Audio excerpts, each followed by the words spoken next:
పార్వతీపురంలో GST నిధులతో pink toilet నిర్మాణానికి AP GST commissioner Anand Kumar, MLA Bodela Vijay Chandra శనివారం ఉదయం శంకుస్థాపన చేశారు. స్థానిక నాయకులు, అధికారులతో కలిసి శిలాఫలకాన్ని ఆవిష్కరించి శంకుస్థాపన చేశారు. ఈ సందర్భంగా ఎమ్మెల్యే విజయ్ చంద్ర మాట్లాడుతూ, జీఎస్టీ కమిషనర్గా దేశవ్యాప్తంగా సేవలు అందించిన ఆనంద్ కుమార్ రాష్ట్రానికి అనేక పథకాలు తీసుకొచ్చారని తెలిపారు. ఆయన సామర్థ్యాన్ని గుర్తించిన ప్రధాని నరేంద్ర మోడీ తన సొంత రాష్ట్రం గుజరాత్ తీసుకెళ్లి అనేక కీలక ప్రాజెక్టులు పూర్తి చేసుకున్నారని తెలిపారు. స్వర్గీయ ఎన్టీఆర్ వీరాభిమాని అయిన ఆనంద్ కుమార్ ఇప్పటికీ ఆయన పాటలు పాడుతూ సంతృప్తి చెందుతారని వెల్లడించారు. రోజుకు 14 కిలోమీటర్ల పరుగులు పెడుతూ ఆరోగ్యాన్ని సంరక్షించుకుంటున్నారని వెల్లడించారు. సొంత ప్రాంతం తెనాలికి రాష్ట్రంలో తొలిసారి లిఫ్ట్ ప్రాజెక్టు తెచ్చుకున్నారని గుర్తు చేశారు. పార్వతీపురం నియోజకవర్గానికి తొలిసారిగా స్వచ్ఛ భారత్ కార్యక్రమంలో నిధులు కేటాయించడం గర్వకారణమన్నారు. సుదీర్ఘకాలంగా కేంద్ర సర్వీసులో పనిచేస్తున్న ఆనంద్ కుమార్ రాష్ట్రానికి అనేక కీలక ప్రాజెక్టులు తెచ్చారని వెల్లడించారు. పార్వతీపురానికి మరిన్ని నిధులు కేటాయించడానికి సంసిద్ధత వ్యక్తం చేయడం హర్షదాయకమని ఎమ్మెల్యే విజయ్ చంద్ర తెలిపారు. ఎన్డీఏ కూటమిలో తెలుగుదేశం పార్టీ కూడా భాగస్వామి అని, ప్రాజెక్టుల మంజూరులో ఆంధ్రప్రదేశ్కు ప్రాధాన్యత ఇవ్వాలని విజ్ఞప్తి చేశారు.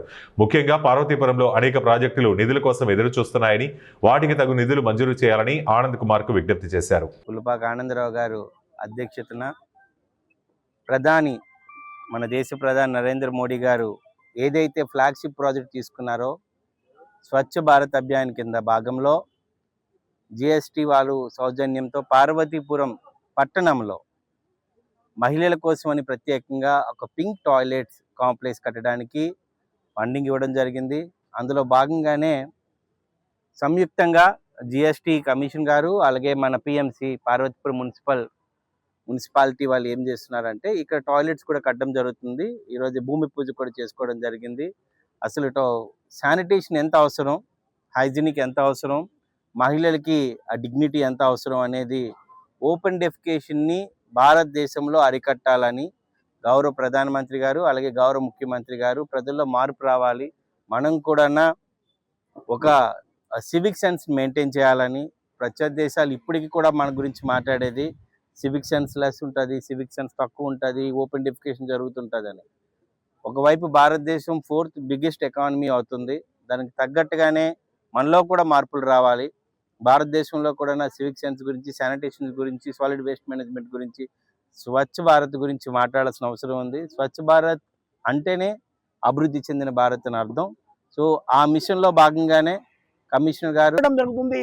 మరి ఎవరైనా అబ్బాయి లోపలికి వస్తే అందుకని తల్లిదండ్రులు బాలికల్ని స్కూల్కి పంపించడం మానేయడం వల్ల 20% డ్రాప్ అవుట్ ఉందని గుజరాత్లో డిస్ట్రిక్ట్ ఎడ్యుకేషన్ ఆఫీసర్ చెప్తే ఎక్కడెక్కడైతే బాలికలకు మరి టాయిలెట్స్ లేవు అక్కడ కట్టించడం జరిగింది. అదేవిధంగా నాకు ఆంధ్రప్రదేశ్లో మొట్టమొదటిసారి అక్కడ పనిచేయడానికి అవకాశం వచ్చింది 2014 ఆగస్టు నుంచి. అక్కడ నుంచి ఇప్పుడు మీరు విన్నటువంటి ప్రాజెక్ట్స్ ఏవైతే ఉన్నాయో నెల్లూరు నుంచి, తిరుపతి నుంచి, మరి రాజమహేంద్రవరం, గుంటూరు, అదేవిధంగా విశాఖపట్నం, మరి ఇప్పుడు పార్వతీపురం, ఈ విధంగా రాష్ట్రం 4 ప్రాంతాల్లో ఒక్కొక్క ప్రాంతంలో ఒక్కొక్క ప్రాజెక్ట్ ఇప్పుడు నేను ఏదైతే చెప్పానో సౌర విద్యుత్ గురించి కానీ, వాటర్ బాడీస్ ప్రిజర్వేషన్ కానీ, అదేవిధంగా మరి ప్రత్యేకించి బాలికలు ఉన్నటువంటి వసతి గృహంలో వాళ్ళకి శానిటరీ నాప్కిన్